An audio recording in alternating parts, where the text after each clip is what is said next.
أعوذ بالله من الشيطان الرجيم. بسم الله الرحمن الرحيم. واعلموا أنما أموالكم وأولادكم فتنة وأن الله عنده أجر عظيم. يا أيها الذين آمنوا إن تتقوا الله يجعل لكم فرقانا ويكفر عنكم سيئاتكم ويغفر لكم والله ذو الفضل العظيم. وإذ يمكر بك الذين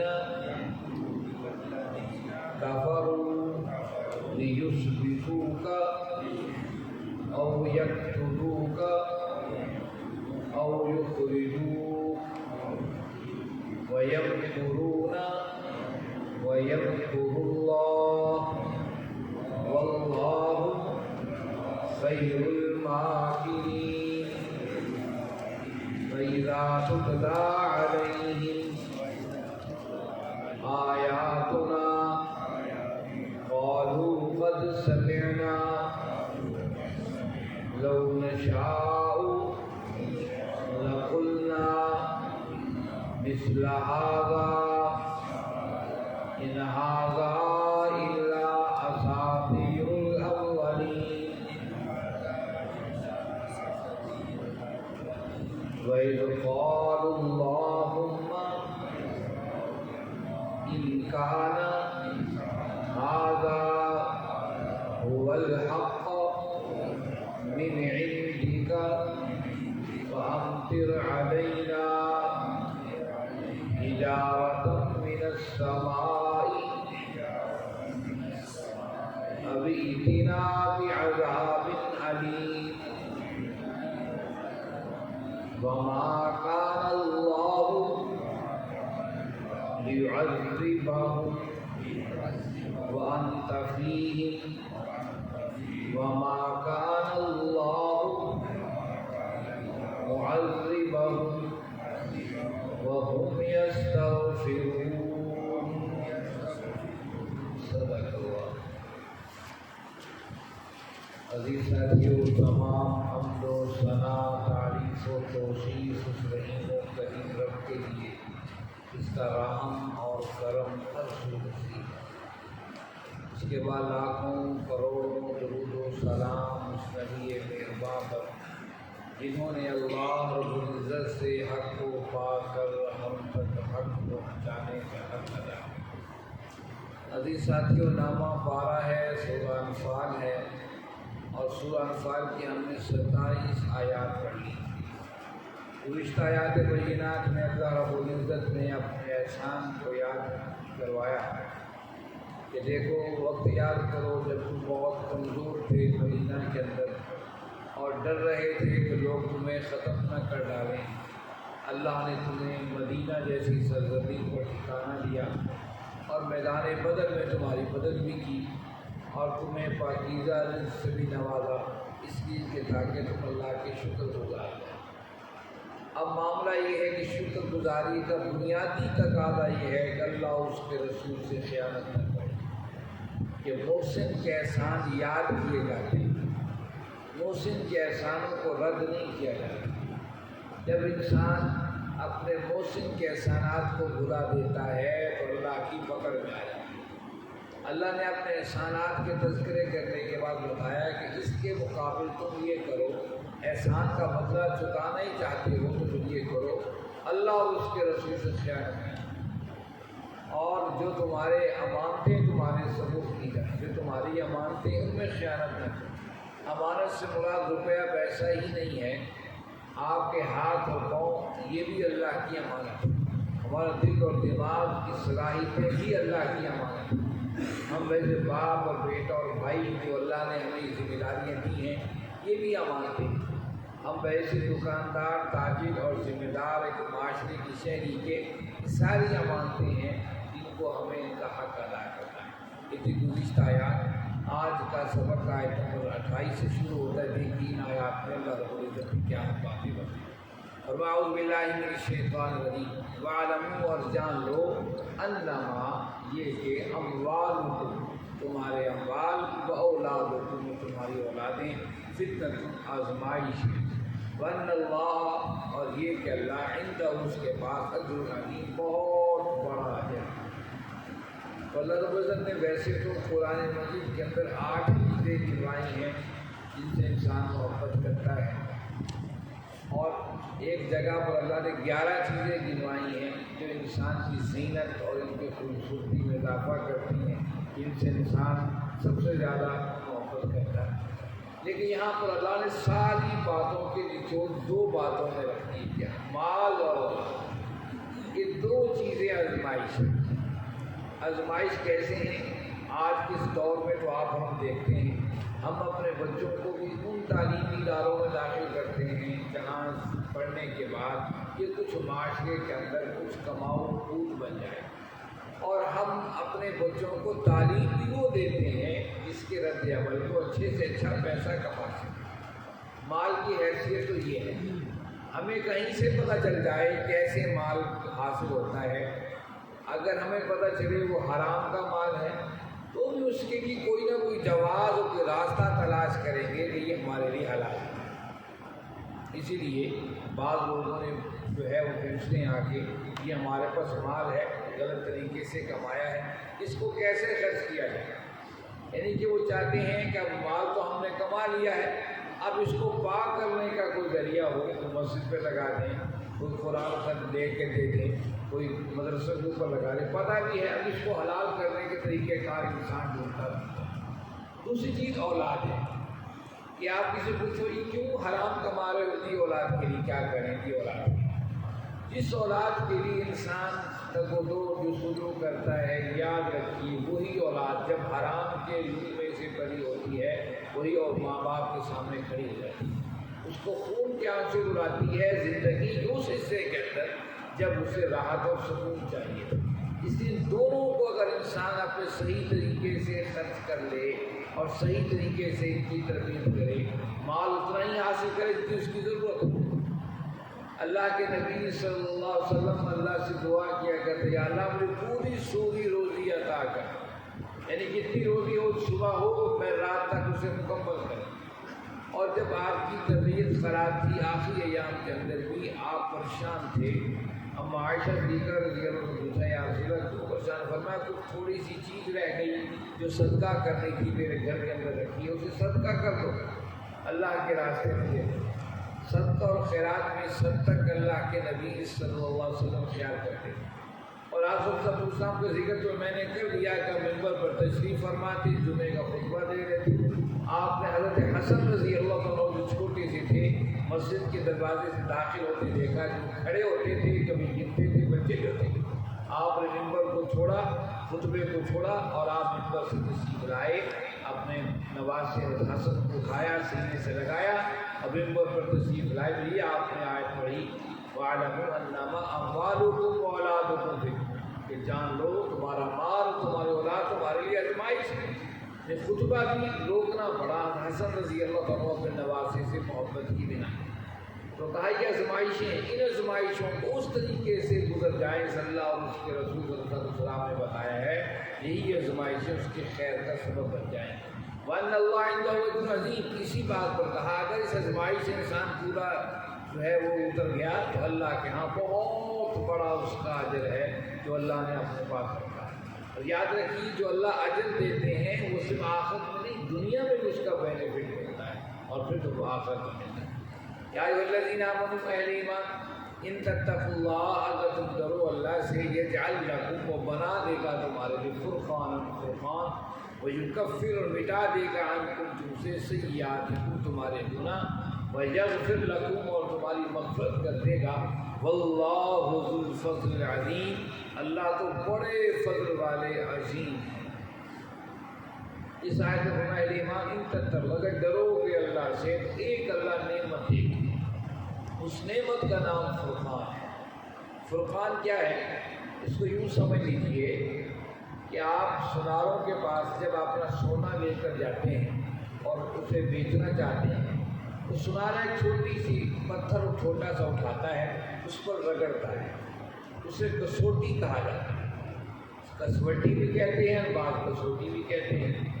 تو اسے رگڑتے ہیں, پھر وہ بتاتا ہے سونار کہ اس میں اتنا جو ہے وہ خالص سونا ہے اور اتنا اس کے اندر جو ہے دوسرا مال بھی مکس ہوا ہوا. اس کسوٹی کو اصل میں فرقان کہتے ہیں. اللہ کہتے ہیں کہ اگر تم ڈرو گے اللہ سے تمہیں ایک ایسی کسوٹی دے دے گا جس پر تم اپنے ایمان کو جب رگڑو گے تو خود پتہ چل جائے گا یہ راستہ صحیح ہے یا کہ غلط. مجھے اس راستے سے اپنے دامن کو بچانا ہے یا اس راستے پر چلنا ہے. یہ فرقان, یہ ہے وہ چیز جو اللہ سے اپنے بندوں کو ودیت کرتا ہے. ویسے تو اللہ فرمایا فَأَلْهَمَهَا فُجُورَهَا وَتَقْوَاهَا, ہم نے ہر انسان کے اندر اچھے برے کی تمیز رکھ دی ہے. ایک اس سے اضافی چیز ہے فرقان. فرقان کے لفظی معنی ہے حق اور سچ اور جھوٹ میں فرق کرنے والا, اس کے لفظی معنی. اور کسوٹی بھی یہی کام کرتی ہے جو بتا دیتی ہے سونا کھرا ہے یا کھوٹا ہے.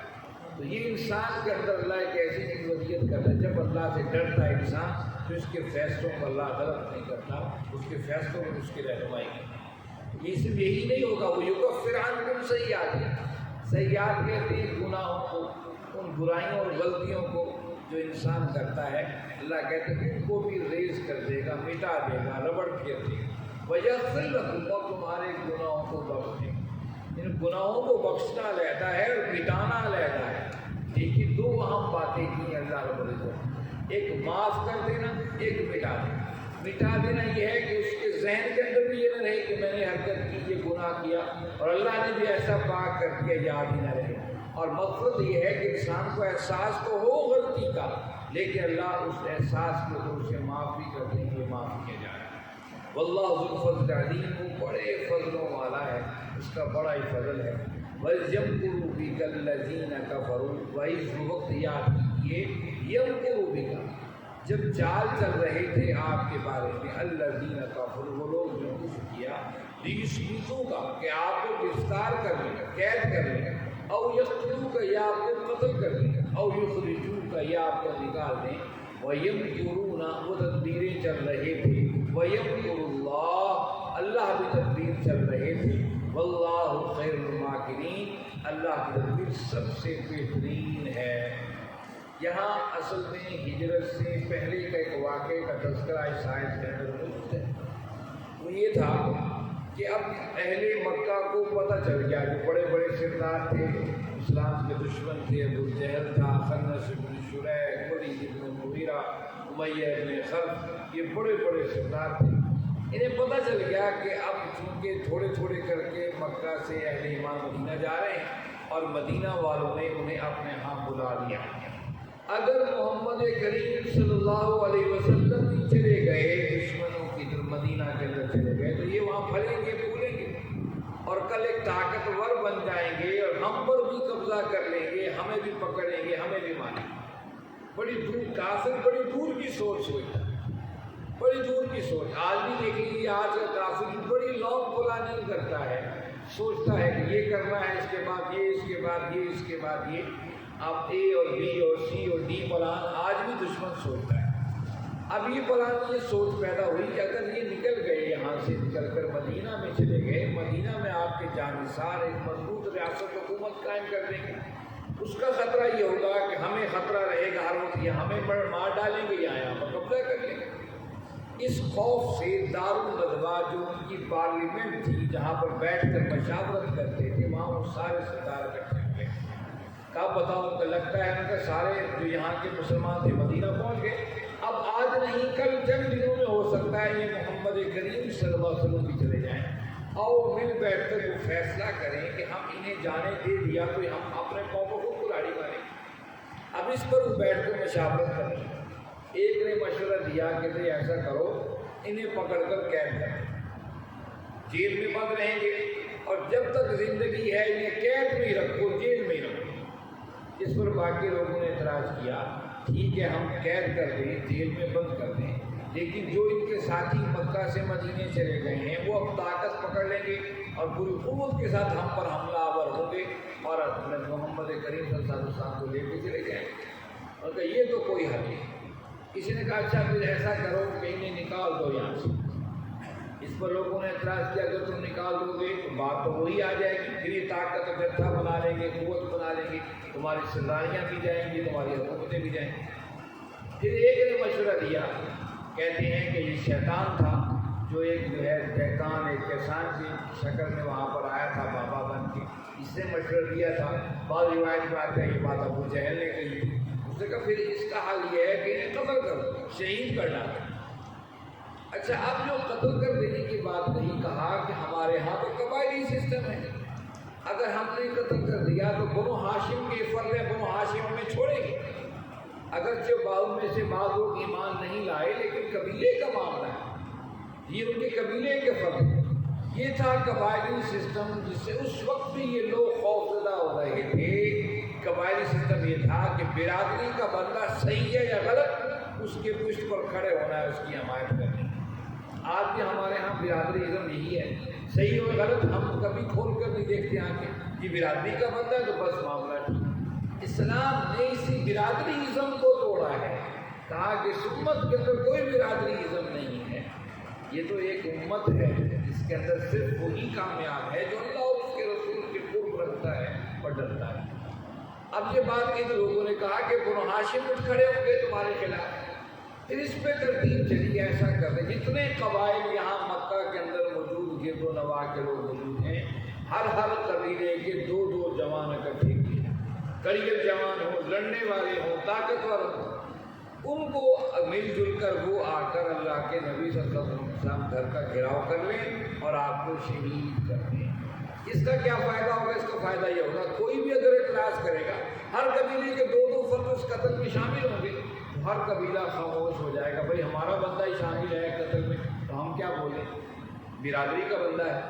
اس بات پر فیصلہ ہو گیا اور ان لوگوں نے فیصلہ کر دیا کہ آج ہی رات ہی کارروائی کر ڈالی جائے اور صبح کا انتظار نہ کیا جائے۔ رات ہی ان لوگوں نے آ کر نبی کریم صلی اللہ علیہ وسلم گھر کا گھیراؤ کر لیا اور آج ہی جن نے اللہ کے نبی صلی اللہ علیہ وسلم ابو بکر صدیق کے ہاں پہنچے تھے، فرمایا تھا کہ آج ہجرتوں کی تیاری ہے، تم تیاری کر لیں، اور آج ہی کفار نے آپ کے گھر کا گھیراؤ کر دیا۔ آج ہی آپ علی بن ابی طالب رضی اللہ عنہ کو بٹھا کر سمجھا رہے تھے کہ فلاں فلاں کافروں کی امانتیں انہیں لوٹا کر تم بھی مدینے چلے آئے۔ کمال ہے، وہی کافر آپ کے خون کے پیاسے اور انہی کی امانتیں اللہ کے نبی صلی اللہ علیہ وسلم کے پاس ہیں اور آپ ان کو فکر کر رہے ہیں یہ امانتیں تک واپس کیسے دی جائیں۔ یہ ہے وہ کمال، یہ ہے وہ اصل میں دین، امانت کے قبولیت اور امانت میں خیانت نہ کرنا، یہ ہے اصل میں دین اسلام۔ اسی بات کے بارے میں تو عبداللہ ابن مسعود رضی اللہ عنہ جب بکریاں چلا رہے تھے اور جب اللہ کے نبی صلی اللہ علیہ وسلم اور ابو بکر صدیق پیاسے اس کے پاس سے گزرے اور عبداللہ ابن مسعود سے کہا کہ ہمیں اپنے بکریوں کا جو ہے دودھ دونے دو پیاسے ہیں، انہوں نے کہا یہ میرے مالک کی بکریاں ہیں، میں نے کبھی خود ان سے دودھ پی کر اپنے پیاس میں دودھائی کہ میں امانت میں خیانت کروں، ایسا نہیں ہو سکتا ہے۔ اللہ کے نبی صلی اللہ علیہ وسلم کہ ایسی بکری جس کے نیچے دودھ نہ ہو وہ دے دو، تو پھر وہ بکری جو تھی جس کے نیچے دودھ نہیں تھا حیران بھی ہوئے۔ اللہ کے نبی صلی اللہ علیہ وسلم نے ہاتھ لگایا، بکری ٹھن دودھ سے بھر گئے، اس سے دودھ پیا، خود بھی پیا، اور عبداللہ ابن مسعود کو بلایا پھرایا، کہا یہ تو وہ بکری ہے تو تمہارے مالک کی بکری، اس کے نیچے دودھ نہیں ہے، یہ تو اللہ کی برکت ہے، اس میں دودھ جاری ہو گیا ہے۔ اس موقع پر جب یہ کہا کہ عبداللہ بن مسعود نے کہ یا رسول اللہ صلی اللہ علیہ وسلم ہمیں دین سکھائیے، آپ لوگ تو پہلے ہی پڑھے لکھے ہو، جب ایمان قبول کرنے کے لیے بارگاہ رسالت میں آئے تو کہا یا رسول اللہ سکھائیے دین جو آپ کے پاس اتنا فرمایا، تم تو پہلے ہی پڑھے لکھے ہو۔ گویا کہ دین کے اندر بنیادی چیز یہ ہے کہ لوگوں کی امانتوں کا خیال، چاہے وہ امانتیں قول کی شکل میں ہوں، کردار کی شکل میں ہوں، اپنی ذمہ داریوں کی شکل میں ہوں، وسائل و پیسے کی شکل میں ہوں، سب کے سب امانتیں۔ کہا کہ اب آپ نے کہا امانتیں لوٹانی ہے، اور پھر سارے کافر دروازے پر کھڑے ہو گئے اللہ کے نبی صلی اللہ علیہ وسلم ہاتھ میں مٹی لے کر اور ان کو بصدم و من خلفہم صدًا فاغشیناہم فہم لا یبصرون یہ آیات پڑھتے ہوئے آپ نے دروازے سے باہر نکلتے کافروں کے اوپر مٹی پھینکی، ان کی آنکھوں میں مٹی کے ہوش تک نہ رہا۔ اللہ کے رسول خیریت سے نکل کر ابوبکر صدیق رضی اللہ عنہ پھر وہاں سے ہجرت کے عظیم سفر پر روانہ ہوا۔ اور یہ رات اتنی اہم تھی، علی بن ابی طالب فرماتے ہیں وہ رات میں زندگی کی پرسکون رات تھی اور میں پرسکون سویا۔ کسی نے پوچھا علی بن ابی طالب سے وہ سکون کی رات کیسی تھی اور آپ پرسکون کیوں سوئے؟ فرمانے لگے کہ اللہ کے نبی صلی اللہ علیہ وسلم نے فرمایا تھا علی ان امانتوں کو لوٹا کر مدینے آ جانا، تو مجھے یقین تھا کہ آج کی رات میرے لیے موت نہیں ہے کہ اللہ کے نبی مدینے آ جانا، اگلے پچھلے زندگی کا پتہ نہیں، آج کی رات میرے لیے موت نہیں ہے، اس لیے وہ رات سکون سے سویا کہ آج رات کوئی موت کا فرشتہ نہیں ہوگا۔ وَيَمْكُرُونَ وَيَمْكُرُ یہیں اسی واقعے کا اس آیت میں اشارہ کیا گیا، یہ کافر منصوبہ بندی کر رہے تھے، وَيَمْكُرُونَ اور تدبیریں چل رہے تھے، وَيَمْكُرُ اللَّهُ اور ایک اللہ جو ہے وہ تدبیر کر رہے تھے، وَاللَّهُ خَيْرُ الْمَاكِرِينَ اللہ کی سب سے بہترین، اس میں کوئی شک و شبہ نہیں۔ آج بھی دشمن اپنے تدبیریں چلتا ہے، اس کے مقابلے اہل ایمان کے ساتھ اللہ کی تدبیریں چلتی ہیں، یہی وجہ ہے مسلمان تھوڑے ہیں اور دشمن بھرپور طاقت کے ساتھ کھڑا ہے، لیکن دشمن پھر بھی خوف زدہ ہے کہ مسلمانوں پر کیسے مجموعی طور پر حملہ آور ہوا جائے۔ دیکھیے آپ فلسطین کی مثال لے لیجیے کہ چاروں سمت امریکہ اور اس کے سارے حوالی قابو کیے ہوئے ہیں مسلم ملکوں کو کہیں یہ حملہ آور نہ ہو جائے، خطرہ ہے جو ایسا ہے تو کھلے میدان میں چاہے کہ ہم بھی ہیں تم بھی ہیں۔ ہندوستان کتنے عرصے سے کہہ رہا ہے ابھی حملہ اور کب حملہ تب حملہ، لیکن خوف زدہ ہے مسلمانوں سے یہ کہ وَيَمْكُرُونَ وَيَمْكُرُ اللَّهُ کہ وہ بھی تدبیریں چلتے ہیں، اللہ کے ساتھ بھی تدبیر ہوتی ہے، اللہ کی تدبیر سب سے بہترین۔ وَإِذَا تُتْلَىٰ عَلَيْهِمْ آيَاتُنَا اور جب تلاوت کی جاتی ہے ان پر آیاتنا ہماری آیات کی، قالوا کہتے ہیں قد سمعنا ہم نے سن لی بات، لو نشاء لقلنا مثل هذا اگر ہم چاہیں ہم ایسی باتیں ہم بھی کر سکتے ہیں، ان ھذا الا اساطیر الاولین یہ باتیں کوئی نئی نہیں ہیں، یہ پرانی باتیں، اساطیر الاولین پرانی باتیں ہیں جو تم بتا رہے ہو۔ تم کبھی قوم نوح کی بات کرتے ہو، کبھی قوم عاد کی، قوم سمود کی، موسیٰ علیہ السلام کی، عیسیٰ علیہ السلام کی، جو پرانے قصے کہانیاں ہم بھی ایسے بیان کر سکتے ہیں۔ اللہ رب العزت نے اشارہ کیا مکہ کی سرزمین پر یہ کافر یہ باتیں کہتے تھے، اور جو آج ایمان لے کر آ چکے تھے ان میں سے دو لوگ جو اب تک کافر تھے وہ بھی ایسی باتیں کرتے تھے۔ ہاں جی ہم نے بات سنی جو آپ کہہ رہے ہیں لو نشاء لقلنا مثل ھذا، جس طرح آپ پر اتر رہا ہے ہم بھی اس طرح بات بنا کے لا سکتے ہیں، یہ تو پرانی قصہ کہانی ہے۔ وَإِذْ قَالُوا اور جب انہوں نے کہا اللہم اللہ ان کان ھذا ھو الحق اگر یہ حق اور سچ ہے من عندک کا تیری طرف سے، فَأَمْطِرْ عَلَيْنَا حِجَارَةً ہم پر برسات کر دے پتھروں کی، من السماء آسمانوں سے، اَوْ ائْتِنَا بِعَذَابٍ أَلِيمٍ یا ہم پر لے آ دردناک عذاب۔ یہ بات وہ اللہ سے دعا کی شکل میں نہیں کہتے تھے، یہ چیلنج کی شکل میں کفار کہتے تھے اچھا اگر یہ سچ ہے جس کے لیے آپ باتیں کر رہے ہو تو ہم پر پتھروں کی برسات، پتھر کیوں نہیں برستے، ابھی تک ہم پر عذاب کیوں نہیں آیا؟ آپ سچے نبی ہیں اللہ کے، اللہ کے نبی جو سچا ہوتا ہے اس کے پیچھے اللہ کی طاقت و قوت ہوتی ہے، اور ہم آپ کا انکار کر رہے ہیں تو آسمانوں سے پتھر برسنے چاہیے تھے، یا کوئی عذاب دردناک عذاب آ جاتا تو ہمیں آ کر پکڑ لیتا۔ یہ تذکرے مکہ کے اندر ہو رہے تھے جب آپ مکہ میں تھے، لیکن اب آپ تو مدینہ میں ہیں۔ ایک قرآن نے یہ بات کی وضاحت کر دی اگلی آیت میں، عذاب کیوں نہیں آیا؟ نبی کا انکار تو بہت بڑا گناہ ہے، یہ عذاب کیوں نہیں آیا؟ وَمَا كَانَ اللَّهُ لِيُعَذِّبَهُمْ وَأَنْتَ فِيهِمْ ان کو اللہ کیسے عذاب دیتا؟ وَأَنْتَ فِيهِمْ میرے محبوب آپ ان کے اندر موجود تھے، میرے محبوب آپ موجود تھے، میں کیسے عذاب دے سکتا تھا؟ دن رات چاہے عذاب کرتے رہتے، آپ کا انکار کر کے عذاب مانگتے رہتے۔ وَأَنْتَ فِيهِمْ آپ جب تک ان میں موجود تھے میں عذاب کو کیسے نہیں اتارتا؟ یہ اللہ نے اپنے محبوب کی محبت کی بات کی، یعنی کہ حضور موجود ہیں عذاب نہیں آ سکتے۔ جب تک آپ مکہ میں تھے کوئی عذاب نہیں، آپ مکہ سے مدینے آئے پھر کہ بڑے بڑے سردار قتل ہو گئے، وہی سردار مکہ کے اندر محفوظ تھے جب تک حضور موجود تھے۔ جب حضور باہر تشریف لائے تو وہ بڑے بڑے سردار میدان بدر کے اندر قتل کر دیا گیا، انہیں جھنجھوڑ کے رکھ دیا گیا۔ اور دوسرا عذاب کا حق کا آیا تھا اہل مکہ کے اوپر، اس کا تذکرہ انشاءاللہ پھر آگے آیات میں آئے گا۔ وما کان اللہ معذبہم، اللہ کیسے ان پر عذاب نازل کرتے، وہم یستغفرون، وہاں پر اہل ایمان اللہ کے استغفار کر رہے تھے، اللہ سے معافیاں مانگ رہے تھے۔ تو وہاں پر مسلمان بھی موجود تھے جو جب تک مکہ میں رہے اللہ سے معافی، اللہ سے استغفار کرتے رہے، اس لیے میں نے اپنے عذاب کو نازل نہیں کیا۔ وہ ہے کہ اللہ رب العزت نے اپنے عذاب کے نزول کو روکنے کے دو سبب بتائے، ایک اللہ کے نبی صلی اللہ علیہ وسلم کو موجود ہونا اور دوسرا استغفار۔ آج اللہ کے نبی صلی اللہ علیہ وسلم اپنے احکامات کے ذریعے ہمارے یہاں موجود ہیں، ہم ان کے احکامات کا انکار کریں گے تو گویا کہ ہم اللہ کے عذاب کو دعوت دے رہے ہیں۔ دوسرا، کثرت سے اللہ سے معافی مانگا کیجیے، استغفار کیا کیجیے۔ استغفار آپ کے رزق کے وسائل بھی کھولے گا اور بند راستوں کو بھی جوڑے گا، کیونکہ قرآن نے فرمایا دوسری جگہ پر فاستغفروا ربکم انہ کان غفارا یرسل السماء علیکم مدرارا وَيُمْدِدْكُمْ بِأَمْوَالٍ وَبَنِينَ وَيَجْعَلْ لَكُمْ جَنَّاتٍ وَيَجْعَلْ لَكُمْ أَنْهَارًا۔ یہ نوح علیہ الصلوۃ والتسلیم اپنی قوم سے کھڑے ہو کر یہ بات کہہ رہے ہیں، اے تم اللہ سے استغفار کرو، استغفار کرو گے اللہ تمہیں بیٹوں سے بھی نوازے گا، تمہیں کھیت و کھلیان بھی دے گا، رزق و روزگار کے راستے بھی کھول دے گا، آسمان سے بارشوں کی برکھا بھی، رحمت کی برسات برسائے گا اور تمہیں سیراب کر دے گا۔